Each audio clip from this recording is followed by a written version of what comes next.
Good morning, friends. Mark Holmes here with my buddy Cowboy Joe Boo, as well as Joe Bear in the house. And as always, I want to thank you all for watching, commenting, subscribing, and being part of the Joe Boo Sports Report.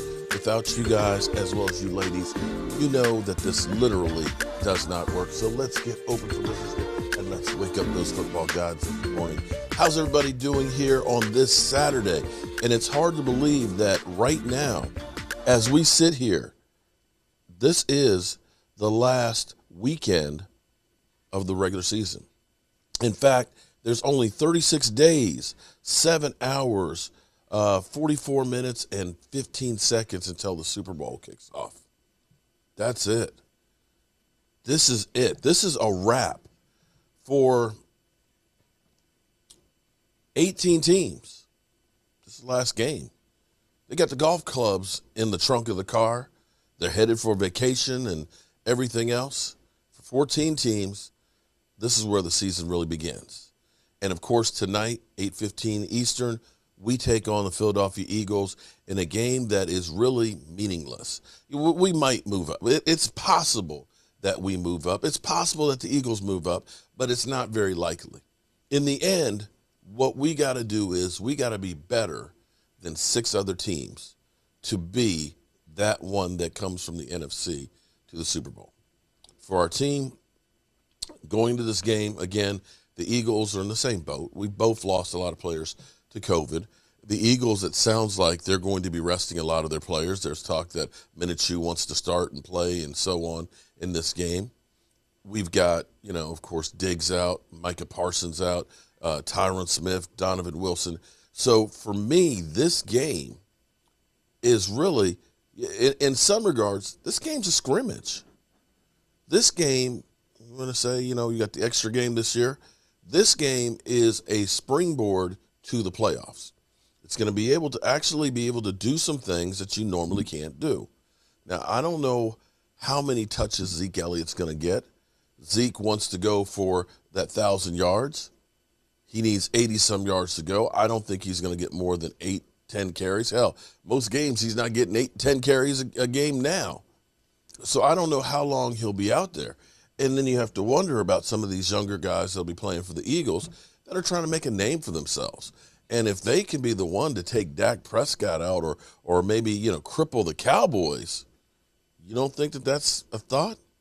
This is a game where there's not a lot to gain and a lot to lose. So let's hope that we can go out here, get some work in, and get out healthy because in the grand scheme of things, this game means nothing other than bragging rights. Now, I would love to be able to say that the Cowboys are 6-0 in the division. I would love to see the second-year play, the second string step up and be able to do the job on the Eagles and get a victory and things and get out of town. But the reality is it's going to be a cold night. It's going to be about 24 degrees at kickoff. And it's going to be one of those games that, you don't want to pull something. You don't want to be lame going into next week, which is the playoffs. So a couple of things. I've had, sometimes the light bulb comes on. You get an idea or, you can see clearly something that you didn't see before. And sitting here last night during my live stream with my man,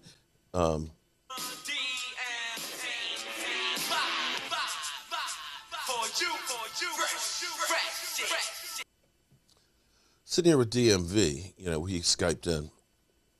We were talking about the difference in the running game that hopefully Blake Jarwin will help us do. And he went on and he was like, Blake Jarwin isn't that great of a blocker. It's not like you're getting a young Tyron Smith out there and things. And I said, that's when the light bulb kind of came on. It's not so much that he is a great blocker or that he's a great receiver because he's only got like 9 catches for 90 yards in the games he's played. I started really thinking about this, and last night I was awake because thinking about us losing Michael Gallup. Of course, Michael Gallup is dynamic. And you know what we can do with Michael Gallup, right? But the thing is sometimes in life, you only change when you're forced to change. Working from home is not a new concept. A lot of companies said, yeah, we kind of like that idea, but we don't really know if people will actually do the job. They may be just kind of like, surfing the web and, having people over and partying and half-ass doing work. So they were reluctant to go ahead and do that. It might work, it might not, but we're not going to try because we're already doing something that is working, right? Then comes the pandemic. Businesses can't have so many people in their offices. Now companies were forced to have people work from home or not be able to have business. And what they found out is, actually, in a lot of cases, it works well.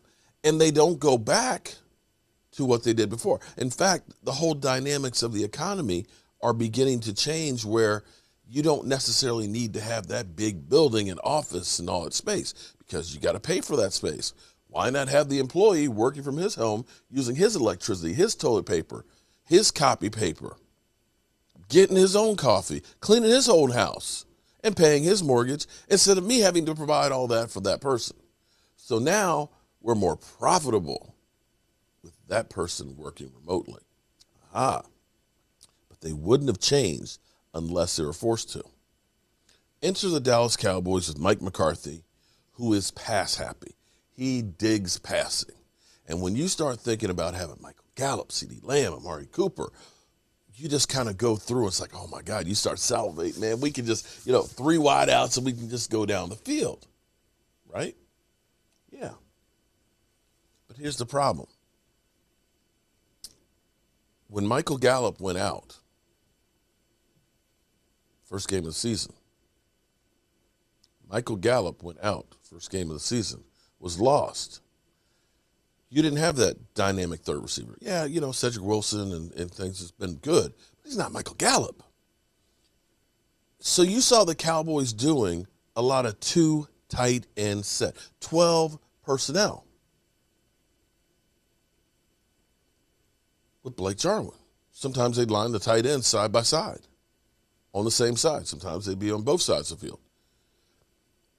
It's not so much that Blake Jarwin is a better pass catcher than Michael Gallup, but the offense was more dynamic with Blake Jarwin than Michael Gallup, which sounds crazy.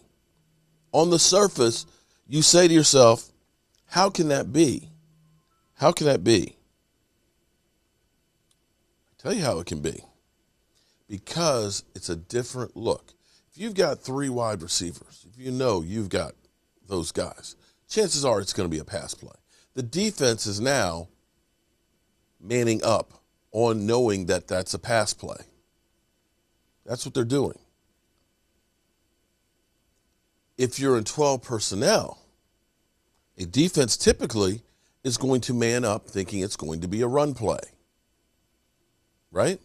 Because you got 2 tight ends. That means you've got 7 guys that can block.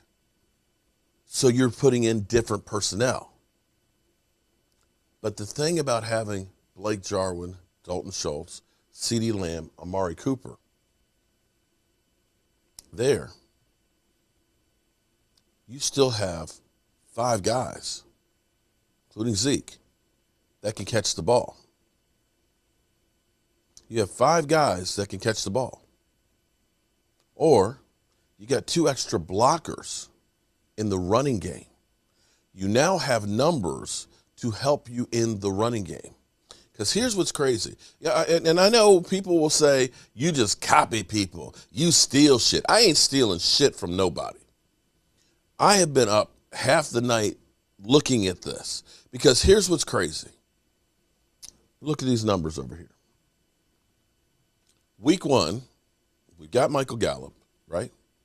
Got Michael Gallup. And we have Blake Jarwin.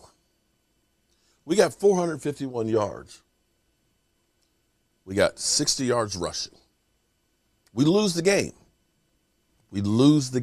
Right? 60 yards rushing, 391. That's great. You look at that and say, wow, we passed a hell of a lot of yards.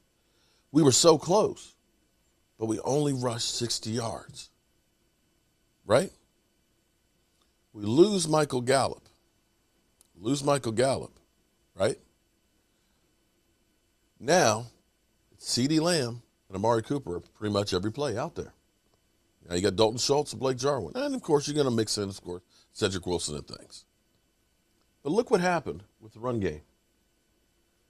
198 yards we ran against the Chargers. The passing game dropped down quite a bit, but you were a more balanced team. We only had 32 yards less offense, but we were balanced without Michael Gallup. Philadelphia, look, 160 yards rushing, 220 passing, win. Look at Carolina, 245 rushing, 188 passing. New York Giants, 201, 314. New England was a little bit different, okay? New England, we ended up passing the hell out of it, but that seemed to be more of the exception than the rule. And you continue going with Minnesota. Minnesota was the first one that we dropped out of. And I want to say Blake Jarwin, that was the game that he got hurt in. Minnesota was the game that he got hurt in. And all of a sudden, the Cowboys aren't able to run the football. And you start looking at the numbers since Blake Jarwin went down, rushing the football. Denver, 78. Atlanta Falcons, 114. Kansas City, 82. Raiders, 64. New Orleans, you did good. You got 146. Now, here's the other side of this. Michael Gallup, he comes back at the Atlanta game. Let's go back to the numbers. Atlanta Falcons is where he came back. So now all of a sudden, passing game started picking up. Passing game is still doing pretty good, but now that we're not doing Blake Jarwin, you're seeing how much the running game has suffered. And so the reason I believe that this has happened is because you're in more passing formations, and teams know you're in passing formations. So we are going to counter that. We'll go into nickel. But see, 12 personnel, you can do more things out of. It's more dynamic because I've seen things like the Cowboys line up with two tight ends in tight, Zeke Elliott, that looks like we're going to run it down your throat. And then I see Blake Jarwin or Dalton Schultz spread out wide, Zeke Elliott come out of the backfield and go over there to an empty backfield. And if a defense has 8 men in the box and you've got 3 wideouts over here, they ain't covering all 3 of them. See, this is a way that you can take the offense, and depending on what the defense does, you can go opposite of it. If they're a nickel and I've got 2 tight ends, I'm going to run. I've got the body count to just run right over them. If it ends up being that they've got 8 men in the box because they're trying to stop it, then I'm putting those guys out on the field. And the other part of this is because Michael Gallup has come back, Michael Gallup, of course, is another Lion who's got to eat, right? He's got to eat. So as he starts getting catches, right, he's taking those away from Amari Cooper. And then you get Amari Cooper, who's kind of miffed right now and saying, hey, I can be a 100 receiving guy. I could lead the league in statistics if I got the opportunity. And so this may be a case of addition by subtraction. Let's let Amari Cooper get into the games. Let's let Amari Cooper now be that Lion that he wants to be and getting his head into the game. And let's use that 12 personnel and Blake Jarwin and keep the defense on their toes because we can do anything out of it. So, again, I'm just a guy with a day job and a voodoo doll, so don't quote me on anything. But to me, that's the way the Cowboys get right into the playoffs and fix the running game. And basically put the teams on their toes. So as we get out of here, let's hear what Dan Orlowski has to say about the Eagles versus Cowboys Week 18. Watching the trends of all this, particularly the latest trends, I am confident that if we do have anybody today, tomorrow, or even Saturday night, that they'll be ready to go for the postseason game. Okay, here's the thing. The Cowboys are really all but assured that 4 seed. They're not playing for much. They've got a bunch of COVID absences. I don't know, Grazman, do you think they should just rest their starters this week? Well, I would, yeah. I mean, look, as someone who's not experienced making these decisions, if looking from the outside, it seems to make sense to rest them. Look, if Tyron Smith isn't playing, and I don't need to play Dak Prescott, I would not put him at risk because, I mean, my best blindside protector is missing. So I would think they'd have to consider it. I don't believe that they are at this point. But, yeah, look at this list. These are key players. Parsons obviously on defense, Smith obviously on offense, and there could be more. Trevon Diggs missed practice yesterday with an illness. They said he hadn't tested positive, but certainly that could change today because we know people that have test negative, and then test positive. So we'll watch out for more potential absences there. This is not exactly like the Packers, RC, where they're just like streaking into the playoffs on a high note. 4 of their last 5 games, the offense has been held to 22 points or fewer. Would you rest them knowing that they don't have a ton of momentum? I mean, you absolutely have to rest some of the players, especially if you have a risk of them being injured further because some of the guys you won't have available for the game against the Philadelphia Eagles. And you would love for this team to hit a hot streak. You would love for this team to get some chemistry offensively. But can you truly do that if you don't have your best blindside protector? Can you truly do that if you're missing players on each side of the ball? And so the one thing about the NFL is people are treated the same.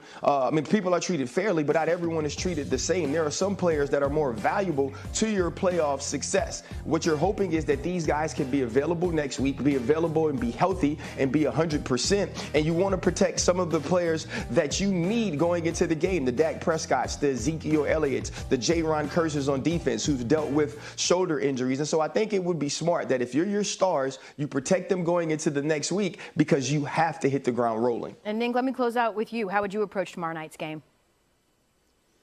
I would play. I would try and get some consistency going. I'd try and have something as momentum moving forward into the playoffs would help you. Because if you look at the last 6 weeks, their sample size of playing football, they have been up and down. They've been inconsistent. And football is a model of consistency. The better consistent teams have a better shot at playing longer into the playoffs. So I think I would have them out there. I would try and get something moving here towards the playoffs where they could roll into the playoffs with some type of momentum. The good news is against their division, they score over 30 points per game. That's compared to 23 points per game against everybody else. Eagles also dealing with COVID issues. So this could look a little bit like a preseason game tomorrow night. Coming up here on Get Up.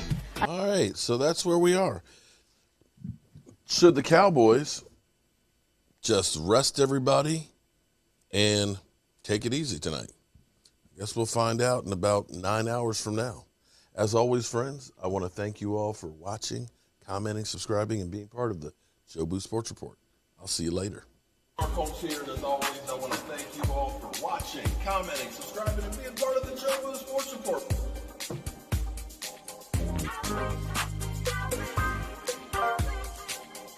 You did one hell of a job, and the only thing else I got to say is